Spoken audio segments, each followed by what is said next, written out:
वजीर केटीआर ने कहा कि डबल बेडरूम मकानात की दूसरी खेप हैदराबाद में इस माह सितंबर की 21 तारीख को तकसीम की जाएगी। वजीर केटीआर ने जुमा को शहर हैदराबाद में डबल बेडरूम मकानात की तकसीम का जायजा लिया। वज़रा तलासानी श्रीनिवास यादव, सबिता इंदिरा रेड्डी, मोहम्मद महमूद अली और मल्ला रेड्डी ने इजलास में शिरकत की। इस मौके पर उन्होंने कहा कि इस माह की 21 तारीख को हैदराबाद में दूसरे मरहले में तकरीबन 13,300 मकानात फराहम करने के इंतजाम किए गए हैं। उन्होंने कहा कि हुकूमत इंतहाई शफाफ तरीके से सिर्फ गरीब लोगों को डबल बेडरूम मकानात फराहम कर रही हैं।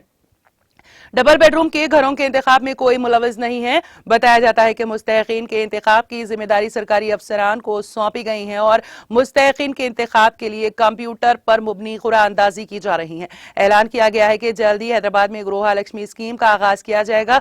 वजीर केटीआर ने कहा कि स्कीम के एक हिस्से के तौर पर उन लोगों को 3 लाख रुपए की माली इमदाद फराहम की जाएगी जिनके पास मकानात बनाने के लिए अराजियात मौजूद हैं।